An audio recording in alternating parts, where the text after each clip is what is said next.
So this is going to be my build guide for Coldot in 3.26, and by no means Coldot is going to be a meta build. It's just a build that I play every league, and I want to make a build guide for it as well in the next PoE expansion. If you're new to the game, just know that in PoB you can select the trees from here. So this is for the skill tree, for the passive tree. This is for the skill tree. You can select them here from skill set. Then there's also for the items. Now, for those of you that don't like wasting time, I'm going to explain the build real quick. So what you can see here, it's a 6 Divines Chaos Inoculation build. About 3.3 million damage dot DPS, but that is assuming you have 100% uptime on all your spells and on all your debuffs, which is unlikely. So probably about 2, maybe 2.5 million DPS. Need at least level 84 to swap to Chaos Inoculation. You are going to use this Eye of Malice. Basically you reduce the enemy's resistances below to negatives, and then when they multiply, they'll have much lower resistances. This gives me Wintertide Brand, which is going to be level 25 in the next patch. So a bit more damage. Should be about 40% more damage, but in reality it's probably going to be like 20 because you will not have 100% uptime. In terms of defenses, your defenses will come from block, having a lot of block, these block nodes with these masteries, and having a shield that has increased chance to block. So these are going to be your defenses. Also having Rumi's Concoction and these elemental flasks, which will mean when I have Rumi's Concoction up, I will have 71 attack damage block and 78 spell block. Also you will have this very cheap anoint, Aggressive Bastion, which is going to give me endurance charges on kill, so while mapping I'm very tanky. And also I have Immortal Call, and Immortal Call consumes endurance charges. One thing that is very important when playing Coldot, it's going to be having cast speed, because otherwise it feels very cringe to play. So need this caster mastery. Also you will need to have Arcane Surge linked to Frostbite and Frostblink. So you'll have lots of cast speed, so it will feel very smooth while playing. And for the body armor, you want to have inspiration support. Very important to have this. And yeah, you can look at the POBs and maybe spy on the build more. Now I want to show you what the build looks like on, you know, a league start, a real league start scenario, maybe like level 80 with trash items. So what you can see here are just items that you would pick up from the ground, or maybe just buy for 1 chaos. You'll have this 1 chaos uniques, maybe 2 or 3 chaos. And this ring you'd only use if you cannot apply, if you don't have the 4th labyrinth, which is going to be Unholy Authority. So you would use this ring for the extra curse, because you can just put punishment and that's like 30% more damage or something like that. And then for the auras, you're going to use haste with Flesh and Stone, Tempest Shield. And then for bosses, you are going to cancel haste and you're going to use Malevolence. Now let's just go to my hideout and show you a map to see what the build would look like. And by the way, I have a 4-link Vortex level 15. For a tier 16 map, this is very bad. You normally would not go in a tier 16 map with a level 15 gems, but I just want to show you how the build would look like.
So yeah, it was very cringe boss fight, but again, level 15 skill gems, and you can see that I'm almost block capped.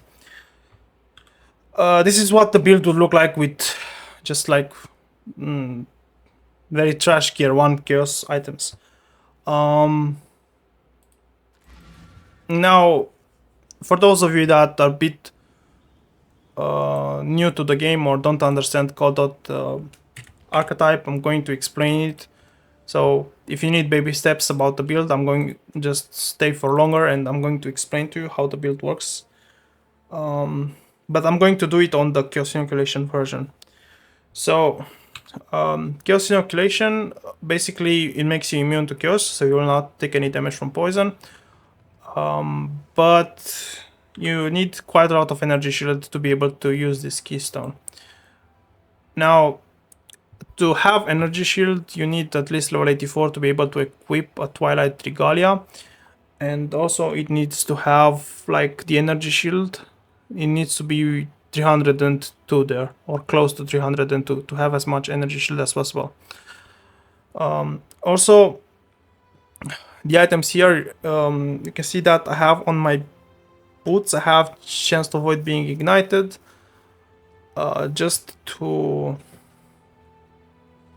And on my flask, I have chance to avoid being ignited as well, because degens will stop your energy shield from recharging. I have weak ward here. This is mandatory when you play Chaos Inoculation with this setup. So what this does is when your energy shield starts recharging, it will not be interrupted by damage, because normally it is interrupted by damage. Then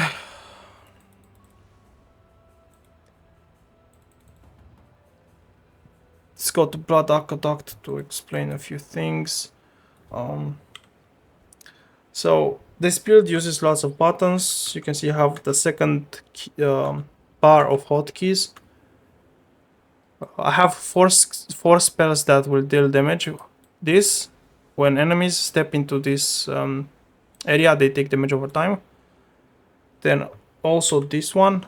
This spell, usually you use it only for bosses to deal more damage. Again, when enemies step into this ice, they take damage over time. For clear, it's going to be Cold Snap for the most part, Vol Cold Snap, and Vortex. When enemies stay inside this, they will take a lot of damage over time, and they will also take a debuff from Bone Chill, which will make them take even more damage, even more cold damage. And then there's going to be the brands, the 3 Wintertide brands that will stay attached to an enemy and deal damage over time. And then when they end, they will explode and leave another set of ice, another area of ice that deals damage over time as well. For the most part, when you are clearing, you are going to use just shield charge that you can see there on Q, and frost blink, what you can see here. So when I'm mapping, I'm just spamming frost. I'm just spamming frost shield and shield charge, and from time to time, when I hit a pack of mobs, I'm going to use either vortex or cold snap or full cold snap to clear them. I'm going to showcase you real quick.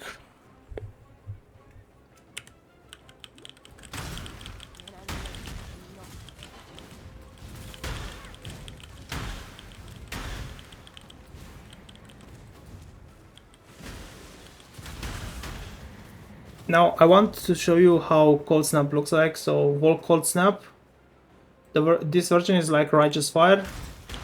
Now I can just walk through the mobs. I'm just shield charging right now. I'm not pressing any other buttons. And you can see that the enemies die. So this is for the most part how you're going to clear them. When you're going to get to bosses, you also want to apply the curses, and which is going to be Frostbite and Punishment. And you also have a third curse, but this is one always on, which is linked to Blasphemy. Because I have this Ascendancy which gives Profane Plume, when enemies are cursed, they have a chance to explode, and that explosion helps you with clear. But I think it's better showed in a normal map with more mobs. So, and also there's a spell for bosses, Frost Shield, that when you use it and stay inside it, you will take less damage from enemies.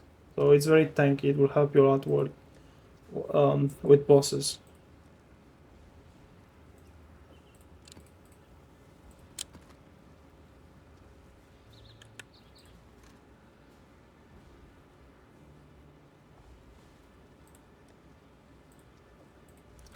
Usually you don't want to run reduced chance to block, but for me it's not going to be an issue. But usually you don't want to run it because it lowers your defenses.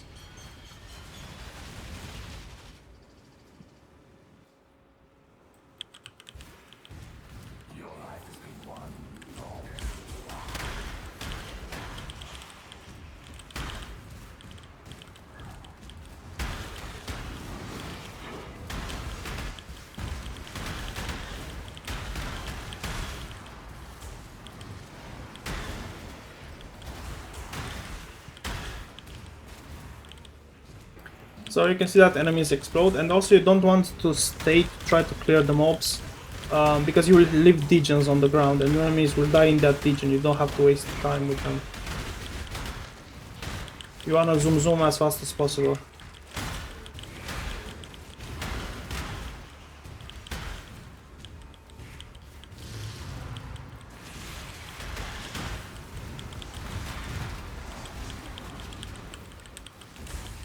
So here for the bosses you press many buttons. It's a bit cringe, but this is what the build looks like.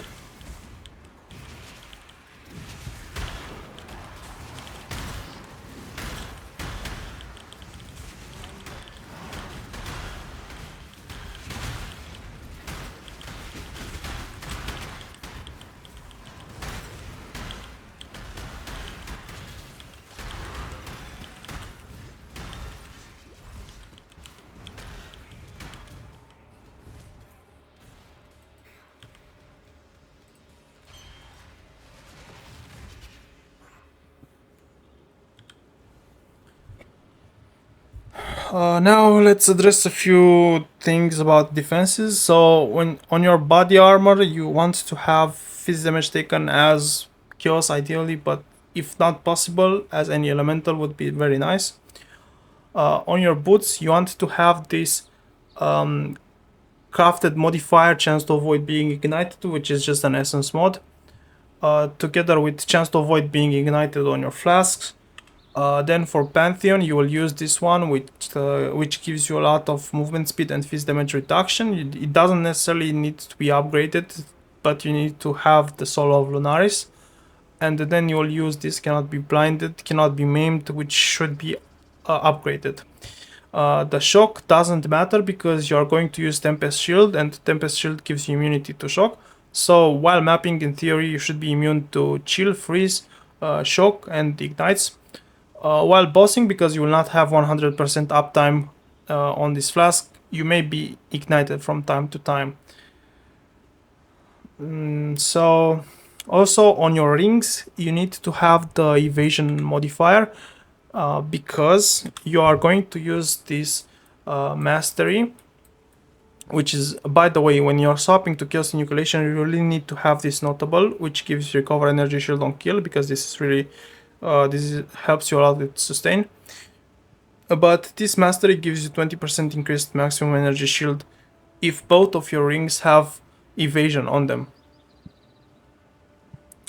Apart from that, just get resistances, cap your resistances, and that's pretty much it. And this is the build. And for those of you that don't know, you have a separate bar of keys, of hotkeys, and you can just press them. Like right now, I'm holding down Control to highlight